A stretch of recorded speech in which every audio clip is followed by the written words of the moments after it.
buenas tardes. Como les había prometido, les estoy grabando la clase de estado sólido para que, bueno, puedan tener la parte teórica y poder complementar con la parte práctica de los ejercicios que han realizado el día viernes con el ingeniero Bonero. Lo que vamos a ver hoy es la última parte de la unidad 4, que corresponde a estados de agregación, más específicamente lo que es estado sólido.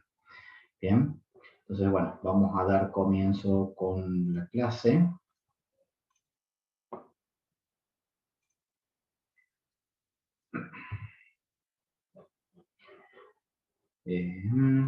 Bueno, como les comentaba, la clase que vamos a ver hoy es la última clase, que ya cerraría la unidad de estados sólidos. Con este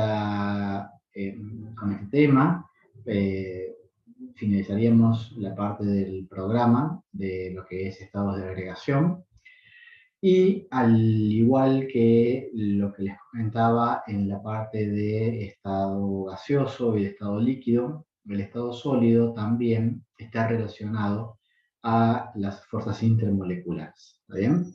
Obviamente, en el estado sólido las fuerzas son mucho mayores, los movimientos de los átomos y moléculas son menores a lo que son en el estado líquido y el estado gaseoso.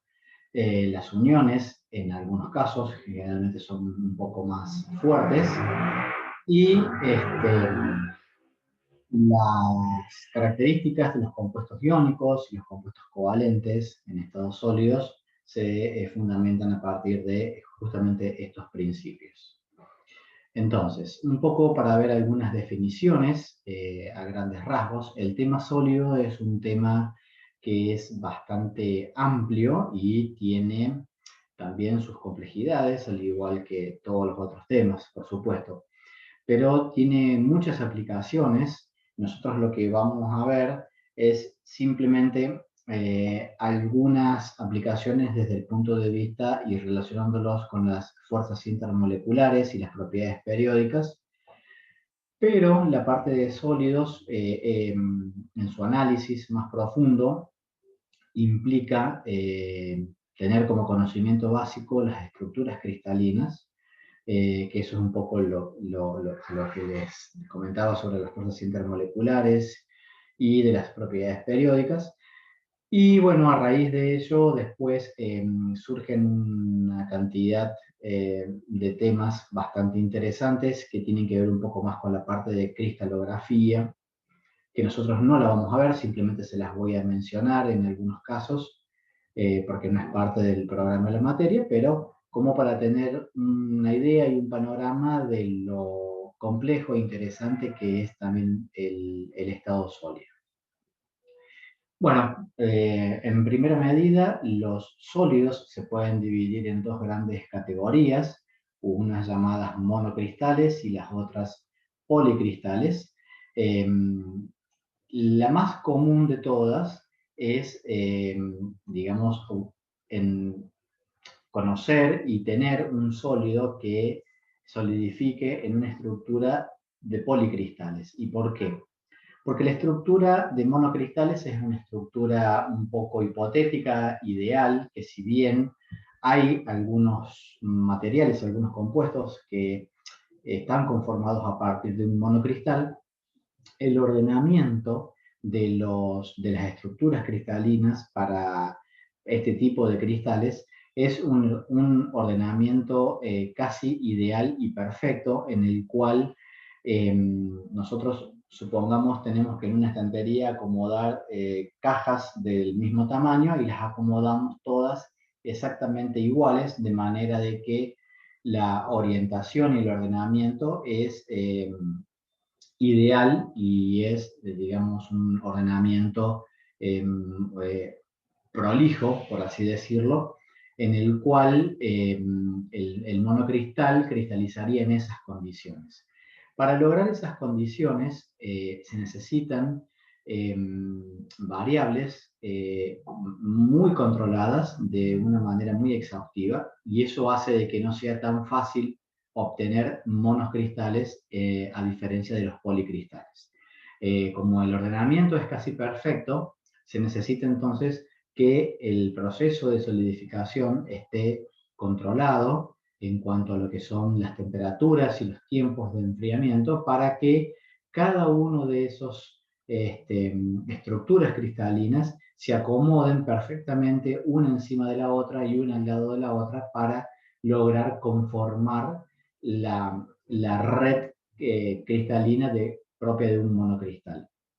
Bien, lo que sucede en general es que los sólidos tienden a solidificar más como estructuras de policristales. Y eso, ¿cuál es la diferencia en realidad? Bueno, la diferencia de un policristal respecto a un monocristal es que en un policristal tenemos varias estructuras monocristalinas que se reordenan, se orientan en un determinado sentido y que si yo veo al sólido en su conjunto, lo veo como distintos monocristales ordenados entre sí, como solapados, agrupados entre sí. Esta imagen que se ve acá arriba correspondería un poco a la imagen que se ve en este sector que les estoy señalando, que sería, digamos, un material, una aleación, puede ser una aleación metálica, en la cual en el laboratorio se la preparan a las probetas para analizarlas a través de el microscopio o de difracciones de rayos X para comprender un poco cómo ha sido el ordenamiento de esos cristales en el proceso de solidificación de un determinado material. Entonces, un poco sería como si uno ve desde el Google Maps una zona de campos en las que se ven los distintos sectores de los campos sembrados, que algunos están sembrados en una orientación, otros están sembrados en otras, y bueno, eso hace como que si serían varios monocristales que forman parte de ese policristal. En este caso, los policristales, la orientación de los granos es al azar. Es decir, yo no tengo un proceso en el cual puedo controlar y decidir en qué momento se van ordenando los distintos monocristales entre sí. Entonces, de esa manera se obtienen características físicas de los sólidos, de los materiales, un poco diferentes a lo que son en comparación a lo que es un monocristal. Bueno, y por último, después, dentro de la categorización de sólidos, tenemos también los sólidos amorfos, que son aquellos que al solidificar no mantienen una determinada regularidad en su estructura, y si yo realizo determinados cortes en un determinado sólido amorfo, voy a ver que las orientaciones son muy distintas entre sí y que no existe un patrón que me permita a mí poder caracterizar o identificar al material como un sólido cristalino. ¿Bien? Bueno, algunas definiciones o características generales de los sólidos, simplemente esta parte la vamos a ver y generalmente muchas veces se hace un poco complejo y cuesta entender las definiciones de lo que es isotropía, anisotropía, isotropía estadística. No es el caso de este curso, simplemente es nombrarlas y explicar un poco de qué se trata, como para entender que así como en el estado gaseoso hablamos de la cinética o cuando hablábamos de la ley de Graham, de la ley de difusión, en la parte de líquidos teníamos ciertas cualidades, bueno, en la parte de sólidos también tenemos algunas variables, algunas definiciones que hacen, digamos, a la materia. Entonces, cuando hablamos de isotropía o anisotropía, simplemente nos referimos a características de los cuerpos, ¿está bien? En las cuales se pueden medir determinadas propiedades físicas y que estas pueden depender o no de la dirección en la que se la mide, ¿está bien? Entonces, Los sólidos pueden presentar isotropía o anisotropía. La anisotropía, como es una consecuencia justamente de la estructura interna del sólido, en este caso, la anisotropía se refiere a que carece, en realidad, la isotropía, perdón, significa que carece de una organización interna.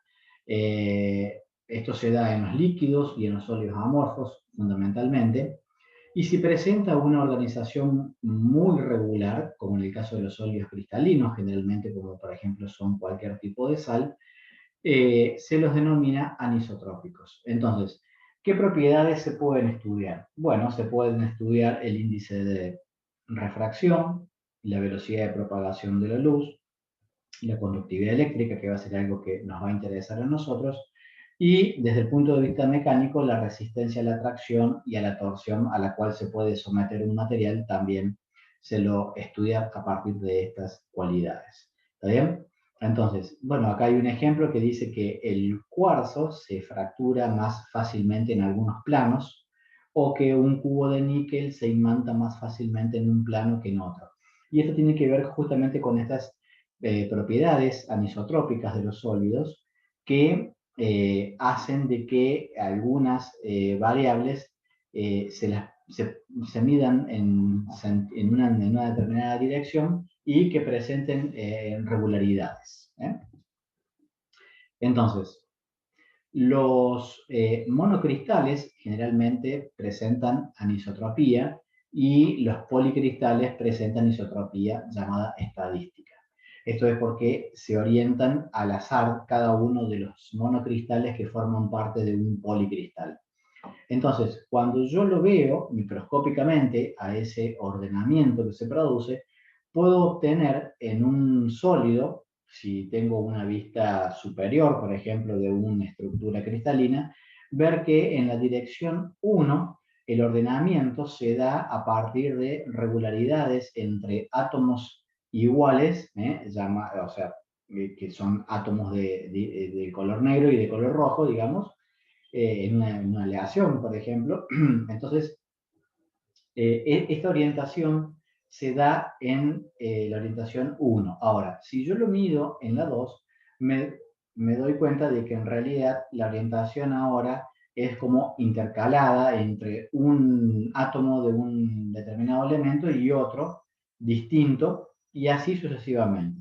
Entonces, cada una de estas direcciones presentan propiedades físicas distintas y pueden hacer de que un material sea más frágil o más resistente en una dirección que en otra. Cuando hablábamos de enlace covalente, y yo les comentaba que, por ejemplo, el diamante tiene la particularidad con la cual se lo va tallando, se debe a que la persona especialista en el trabajo de ese tipo de materiales conoce a la perfección cuáles son los planos de corte en los cuales se puede romper más fácilmente o no un determinado material, y eso va haciendo de que se le puedan dar determinadas formas. Eso hablando desde el punto de vista de una joya, como es un diamante, pero desde el punto de vista de la resistencia mecánica, también lo podemos asimilar a estas propiedades y entender de que alguna aleación puede ser más resistente a la tracción o la torsión en una dirección y menos resistente en otra, y esto hace de que me permita a mí, con el conocimiento de estas propiedades, saber cómo disponer un sólido, por ejemplo, si yo lo voy a usar para una viga o si lo voy a usar para un eje que a su vez está rotando, que está sometido a torsión, si va a poder soportar o no esos esfuerzos. ¿Está bien? Bien. Entonces, bueno, un poco lo que habíamos visto del estado sólido, así como lo vimos para el estado gaseoso y para el estado líquido, las características del estado sólido es que las partículas, que cuando hablamos de partículas podemos hablar de átomos, iones o moléculas, ¿está bien?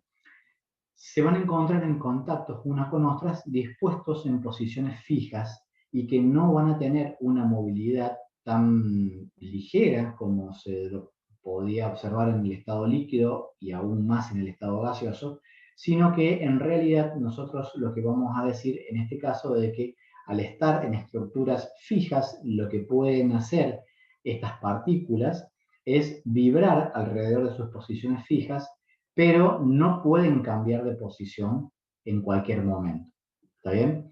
De ahí justamente la característica de que un sólido tiene una forma y un volumen característico y no es comparable a lo que es un líquido que puede adoptar el volumen del recipiente que lo contiene, ni de un gas. ¿Está bien?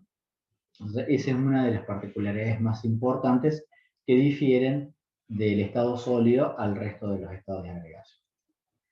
Entonces, un poco como para reforzar las características de cada uno de los tres estados que hasta ahora estamos viendo. Entonces, un sólido, sobre todo si estamos hablando de una estructura cristalina, parte de una celda, llamada celda unitaria, que es la que se va a repetir en todas sus direcciones en ese sólido y que va a ser, digamos, el mismo tamaño, la misma celda unitaria, y es la que se va a replicar en todas las direcciones. Esa es la característica de los sólidos cristalinos.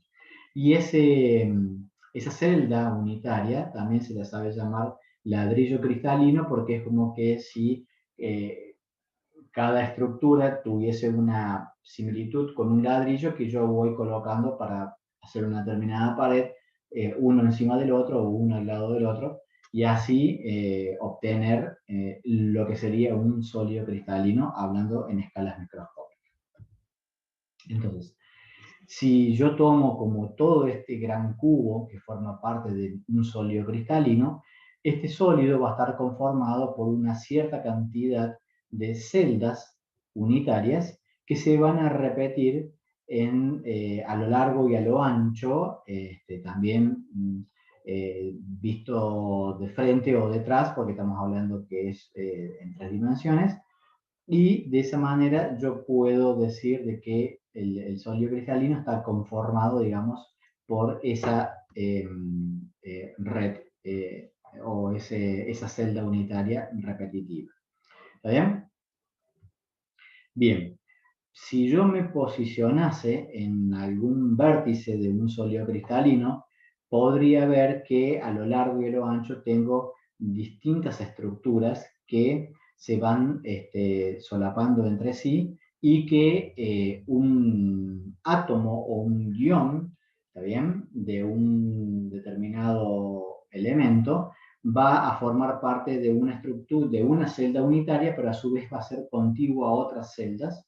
Entonces, parte de este ion va a formar parte, vale la redundancia, de distintas estructuras que tiene adyacente. ¿Bien? Entonces, al sólido cristalino, yo lo voy a representar con un modelo, que va a ser un modelo cúbico, en este caso, en donde cada esfera, bien, puede representar o un átomo, o un ion, o una molécula. Y cada punto, o cada vértice de este cubo, se llama punto reticular. ¿Está bien? Entonces, este punto reticular para este sólido, que podríamos decir que puede ser cloruro de sodio, en donde tengo el catión sodio y el anión cloruro, forman cada uno de esos elementos los distintos puntos reticulares. Ahora, también, por definición de estado sólido, no solamente puedo tener partículas o iones, sino que también puede estar conformado por moléculas y, digamos, la disposición es muy similar a la de los otros sólidos. ¿Bien? Entonces, el estado sólido nosotros lo podemos clasificar en función de el tipo de organización de sus unidades o por el tipo de enlaces entre sus unidades. Esto está, o sea, la forma de analizarlo es muy parecido a lo que veíamos en enlaces. Bien. Cuando nosotros decimos que el enlace covalente, nosotros podemos decir que podía ser covalente polar, covalente no polar. Bueno, acá dentro de las clasificaciones del estado sólido lo podemos analizar por cualquiera de las dos, pero no son mutuamente excluyentes. Entonces, desde el punto de vista de la organización, nosotros podemos caracterizarlos a partir de sólidos amorfos o sólidos cristalinos, y desde el punto de vista de los enlaces, lo que habíamos visto con fuerzas intermoleculares. Podemos tener sólidos metálicos, sólidos iónicos, covalentes o moleculares, dependiendo de lo que haya en ese punto reticular en cada una de las estructuras cristalinas que estamos analizando. Entonces, desde el punto de vista de, de la organización de sus unidades, los sólidos amorfos son sólidos que no tienen una forma definida. Es decir, espacialmente, si yo puedo hacer determinados cortes dentro de ese sólido, voy a ver que no tienen un patrón, una unidad que me diga que las uniones son todas de una determinada orientación. Entonces, como no es una estructura ordenada, ¿está bien? Y se llama también, se la denomina como de largo alcance, entonces este tipo de sólidos carecen justamente de una forma definida. ¿Cuándo se produce? Bueno, generalmente se produce cuando un líquido se enfría con rapidez. Esto hace de que el material no le dé el tiempo suficiente para poder hacer un reacomodo de todas sus partículas y ordenarlas justamente de una manera mucho más prolija que como la que sería un sólido cristalino. Ejemplos, por ejemplo, tenemos el caso del dióxido de silicio, sería el estado amorfo del dióxido de silicio, el vidrio, o en el proceso de vulcanizado en la fabricación de neumáticos, también obtenemos, digamos, ejemplos de sólidos amorfos.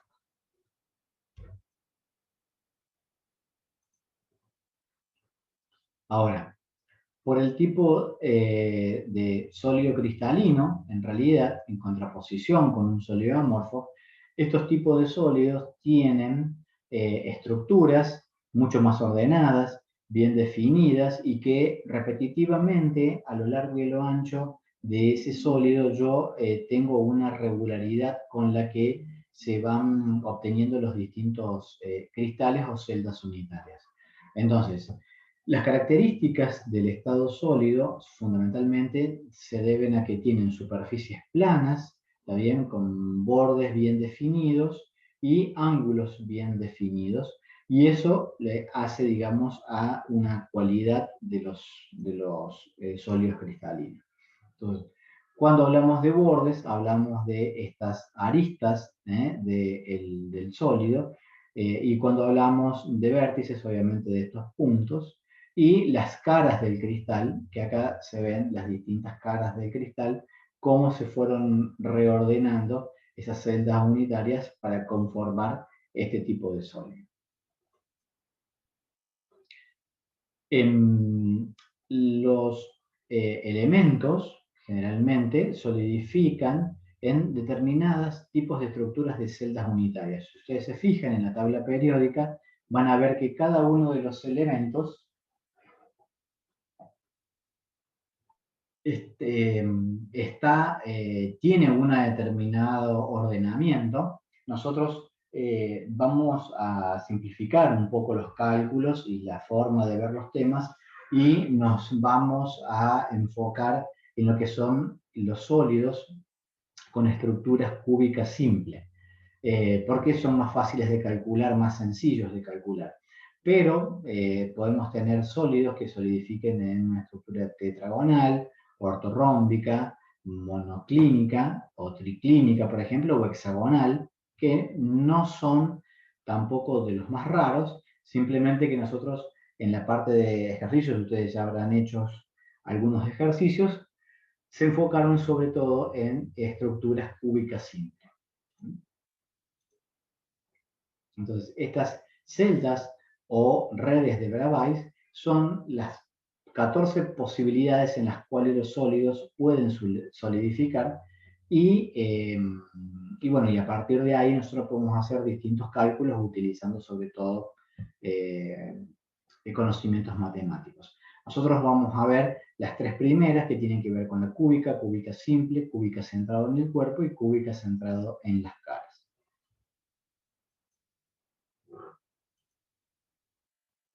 Bueno, esta filmina ya la habíamos visto en la parte de enlaces, cuando vimos estructura, el enlace iónico, perdón, cuando empezamos a hablar de la energía reticular, un poco habíamos enfocado el estudio de los enlaces iónicos en estructuras. Entonces, como todavía no conocíamos en ese momento a qué nos referíamos con una estructura cristalina, yo les había presentado esta misma filmina para que ustedes vean cómo es el ordenamiento. El ordenamiento, obviamente, es un ordenamiento hipotético similar a la de un cubo, en la que la estructura cúbica simple vendrían a ser, digamos, estos 8 elementos ordenados en esta estructura similar a lo que sería una cúbica simple.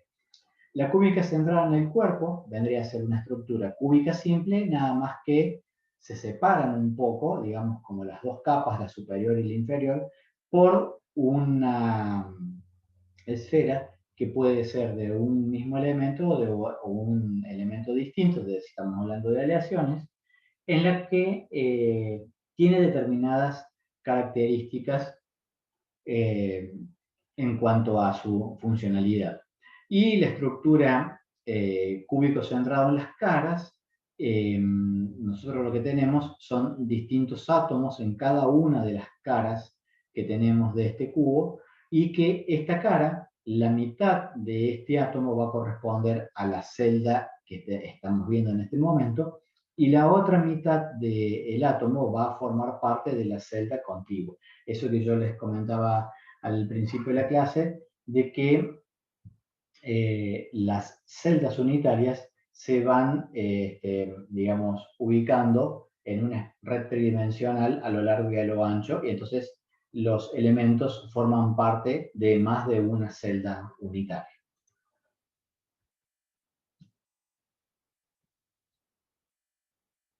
Bien, cuando hablábamos al principio también de las distintas orientaciones en las cuales nosotros podíamos tener a un sólido como más frágil o más resistente a un esfuerzo, sobre todo. Hablábamos de esta disposición de los elementos, de los átomos, que hacían que me den la característica de estas variables físicas para poder calcular. Entonces, cuando nosotros trabajamos en sólidos, tenemos lo que se denominan índices de Miller para trabajar en cristalografía, en la cual cada uno de los sólidos que se solidifica en una determinada estructura cristalina va a formar determinados planos, que esos planos, llamados planos cristalográficos, me permiten a mí saber en qué posición un determinado sólido, de acuerdo a cómo solidificó, es decir, en qué estructura cristalina de todas las redes de Bravais que vimos recién, solidifique, cuáles van a ser más fáciles para poder romper el material o para utilizarlo en realidad al revés, que sea lo más resistente a un sometimiento de un determinado esfuerzo. Bien, esta parte es una parte bastante compleja que lleva mucho más estudio. Yo acá se los estoy presentando a modo de ejemplo para que ustedes vean, digamos, todas las aplicaciones que tiene en el estado sólido de este tipo de estructuras. ¿Bien? Bueno, y ahora cómo hacer algunos cálculos, ya que en la guía ustedes tienen una primera parte que es una parte más empírica, un poco más cualitativa, en la cual se enfoca un poco en las fuerzas intermoleculares y no tanto en cálculo, y después la última parte de la resolución de ejercicios corresponde y aplica a lo que vimos recién de estructuras cristalinas. Y nos vamos a enfocar fundamentalmente en lo que son las estructuras cúbicas, como las había comentado recién. Entonces, algunas definiciones. El número de coordinación se llama o se define como número de coordinación al número de átomos, o también pueden ser iones, que rodean a un átomo en una red cristalina. ¿Está bien? Eso de que un átomo puede pertenecer a varias estructuras, bueno, justamente corresponde a este número de coordinación. ¿Cuántos elementos, cuántos átomos, cuántos iones rodean a un determinado átomo si yo lo pudiera aislar de mi estructura? Bien. Y el factor de empaquetamiento se llama, digamos, a la fracción ocupada por estos átomos o estos iones dentro de la estructura cristalina. La estructura cristalina va a tener un determinado volumen que va a ser, digamos, el producto de los lados de ese cubo al cubo. Si yo divido el número de átomos por 4/3 por pi por r al cubo, digamos, sobre ese volumen, lo que me va a dar justamente es lo que se denomina factor de empaquetamiento. ¿Qué porcentaje de esa celda está ocupada por estas partículas?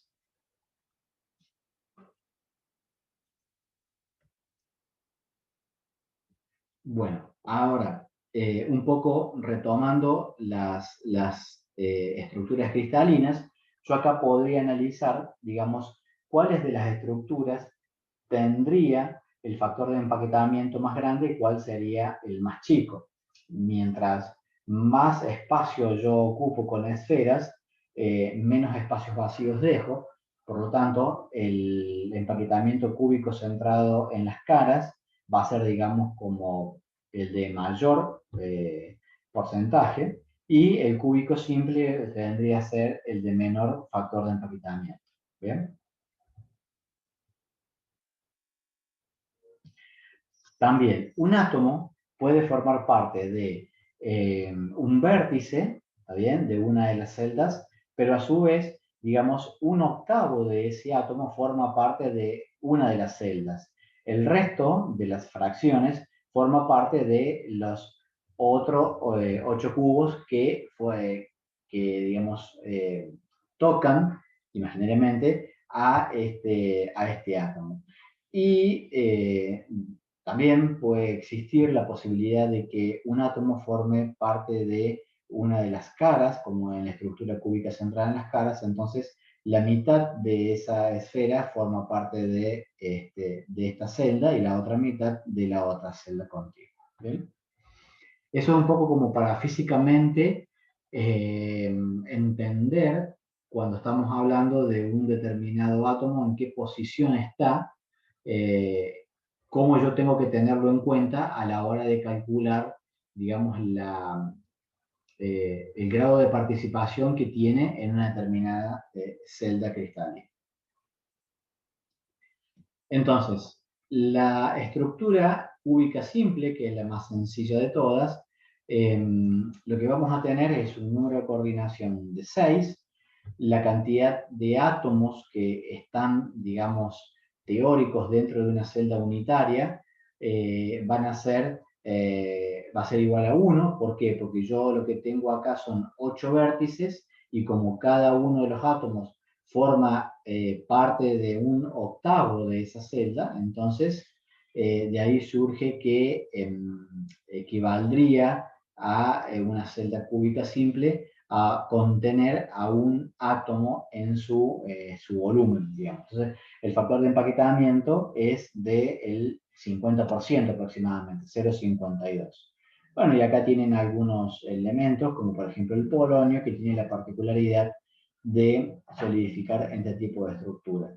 Y un poco hablando de los ángulos de Miller, y los planos de Miller, perdón, este tipo de sólido se caracteriza por tener un plano 1,0,0. ¿Está bien? Entonces, algunas características que ustedes habrán hecho en la parte práctica es entender que en una estructura cúbica simple yo puedo obtener el radio, ¿está bien?, de cada uno de los átomos, porque cuando a mí me está diciendo que un determinado elemento solidifica en una estructura, en este caso cúbica simple, lo que me está diciendo es que ese átomo yo tengo que tener en cuenta que la mitad de ese átomo forma parte de esa estructura. Y si yo lo veo como las caras, entonces 2 por R va a ser igual a la longitud de la arista o el lado de ese cubo. Entonces con esas variables yo puedo después hacer los cálculos que me requiera o que me solicite el ejercicio. ¿Bien? Bueno, la cúbica centrada en el cuerpo es un poquito más compleja porque ahora yo tengo dentro de esa celda unitaria un átomo. Entonces, la forma de calcular la cantidad de átomos que tengo por celda unitaria de una estructura cúbica centrada en el cuerpo es bastante sencilla porque ya sé que tengo un átomo entero en su interior y si le sumo el átomo que forma parte de las estructuras, o sea, de multiplicar 8 por 1/8, me va a dar que tengo otro átomo más, entonces es un equivalente a 2 átomos dentro de la celda unitaria. Obviamente, como tengo un átomo en el centro de ese cubo, entonces o hay un mayor espacio ocupado por los elementos, y eso hace de que el factor de empaquetamiento aumente un poco más y sea del 68% aproximadamente. Acá lo que tengo que tener en cuenta es que no puedo decir ahora que la longitud de la arista es la mitad o sea, es 2 veces el radio, porque tengo una separación entre los átomos debido a que tengo un átomo en el interior. Entonces, lo que tengo que analizar en realidad en este caso es una de las caras y la diagonal del cuerpo para poder, digamos, desde el punto de vista de la trigonometría, poder aplicar, digamos, algunas propiedades para poder calcular las variables que el ejercicio me solicite. Los ejercicios en general lo que están solicitando es, por ejemplo, la densidad de un determinado elemento o calcular el número de Avogadro a partir de una determinada estructura. ¿Está bien? No son demasiadas las variables que yo pueda calcular. Bien, entonces, en este caso, lo que yo tengo es un átomo en un vértice, entonces, y un átomo en el centro de ese cubo. Ahora, las cúbicas centradas en las caras tiene, digamos, un número de coordinación. Bueno, no vimos el número de coordinación anterior, pero es igual a 8, ¿está bien? Y en el caso de las cúbicas centradas en las caras, el número de coordinación es igual a 12. Y acá hago algo muy parecido a lo que hice con la estructura cúbica centrada en el cuerpo. Este átomo que tengo representativo de los 8 vértices por 1/8 lo tengo en todas esas estructuras. Y a su vez tengo que analizar ahora que no tengo átomos en el centro de ese cubo, sino que los tengo dispuestos en cada una de las caras. Pero como vimos recién, un átomo puede formar parte de un vértice o puede formar parte de las caras de un cubo. Entonces, en este caso, lo que yo tengo es que al tener 6 caras y cada una comparte la mitad con la cara contigua, entonces 6 por 1/2, ¿está bien?, va a ser igual a 3, más 8 por 1/8, que me daba un equivalente a un átomo. Tengo 4 átomos contenidos por celda unitaria. Entonces, fíjense, respecto a la cúbica centrada en el cuerpo, que tenía 2 átomos, y a la cúbica simple, que tengo un átomo, al tener mayor número de átomos en un mismo volumen, el factor de empaquetamiento aumenta y digamos que de las 3 redes cúbicas, la cúbica centrada en las caras es la que presenta el mayor factor de empaquetamiento. ¿Ven? Acá, nuevamente, puedo tener como dato el radio, que si yo tengo, eso lo puedo sacar de la tabla periódica, Y después acá sí puedo analizar la diagonal de una de las caras, ¿está bien? Para relacionarlo matemáticamente y poder hacer los cálculos que me pida el ejercicio.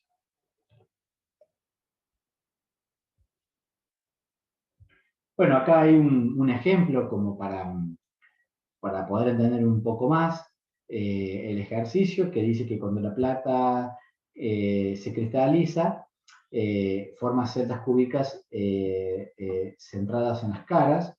Entonces ya sé cuál es la estructura en la cual solidifica esa celda. Y me dice que la longitud de la arista de esa celda es de 409 picometros. Entonces, lo que me pide calcular es la densidad de la plata.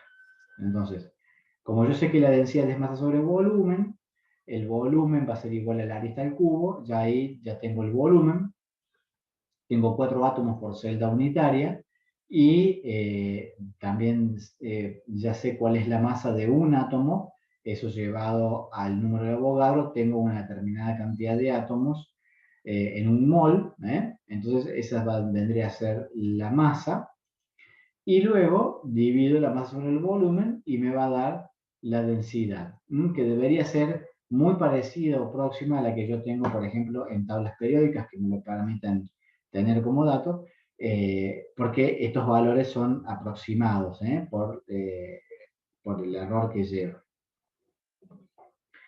Bien, hasta acá lo que vimos es un poco cómo se reordenan los elementos y cómo están configurados. Nosotros, les recuerdo, vamos a ver solamente las cúbicas, y de las cúbicas, la cúbica simple, la centrada en el cuerpo y la centrada en las caras.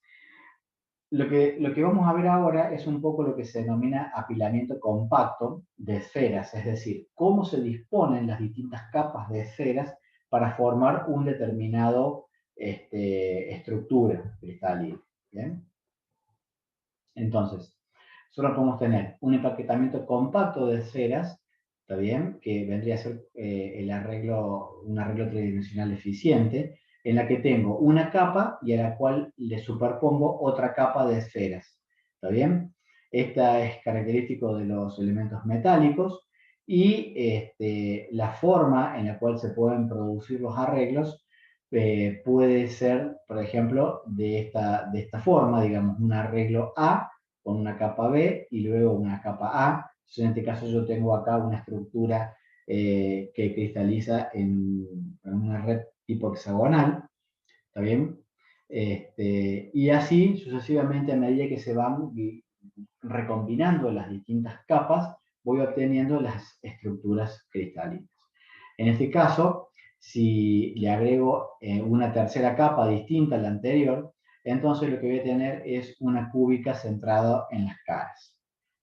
Es la forma, digamos, en las cuales se van reordenando. Acá no hay cálculos para hacer, simplemente es para que ustedes vean cómo se van reordenando u orientando cada una de las capas para formar los tipos de empaquetamiento.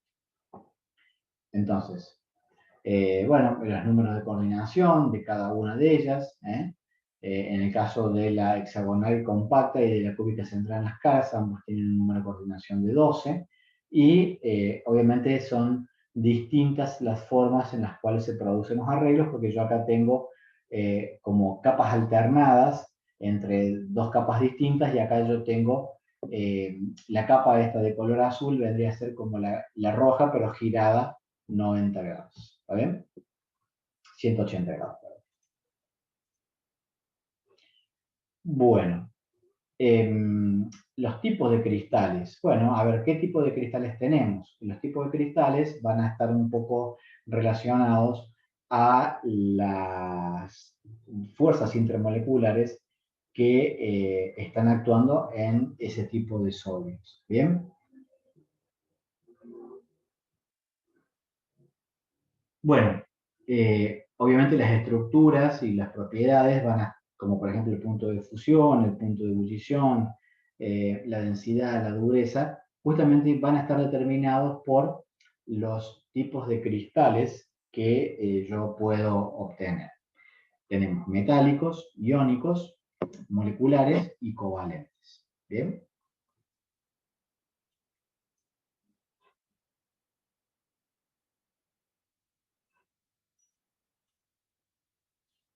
Bien, entonces, en los cristales o en los sólidos metálicos, lo que se dice es que se tiene, digamos, un mar de cationes, en realidad cationes en un mar de electrones de valencia. ¿Está bien?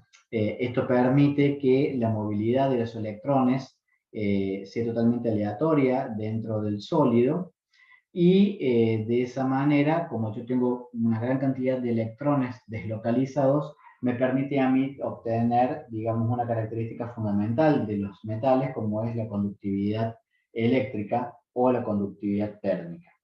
Desde el punto de vista mecánico, tienen propiedades de maleabilidad, es decir, se pueden transformar en láminas, ¿está bien? O también pueden ser dúctiles, es decir, transformarlos en forma de hilos, como por ejemplo el conformado de distintos tipos de alambres. Bien, los sólidos metálicos tienen una particularidad que al combinarse o mezclarse con dos o más metales, yo genero aleaciones y esas aleaciones me permiten a mí tener características o cualidades distintas. Por ejemplo, el acero inoxidable, que es una aleación de hierro con cromo, la particularidad que tiene es que el cromo se oxida y genera una capa impermeable y le da ese brillo y esa, digamos, superficie tan pulida en este tipo de sólidos que hace que se puedan utilizar en distintos tipos de industrias en las cuales, por ejemplo, sobre todo en la industria alimenticia, que a partir del pH o las variaciones de acidez de los distintos alimentos pueden atacar a los metales y eh, digamos, deteriorarlos. Hubo otras aleaciones, como por ejemplo cobre y zinc para formar bronce, en la cual los elementos de uno se interponen o se reemplazan por otros que como tienen tamaños similares, entonces se ocupan posiciones parecidas. ¿Bien? Bueno, los sólidos iónicos, estos tipos de sólidos, digamos, tienen una particularidad que, digamos, es una unión entre iones, entre un catión y un anión, y si bien tienen una baja conductividad o casi nula en estado sólido, la tienen en el estado líquido o en realidad en estado acuoso, debido a que permiten, digamos, la movilidad de las cargas, de los aniones y de los cationes. Entonces, en este caso son malos conductores del calor y de la electricidad, conducen solamente en estados fundidos, son solubles en solventes polares, tienen altos puntos de fusión. Yo los analizo a partir de la energía reticular. Bien, es alguna de las variables.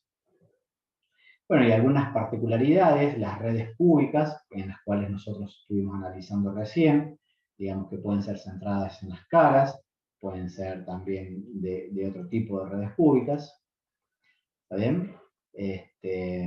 Pueden ser centradas en el cuerpo.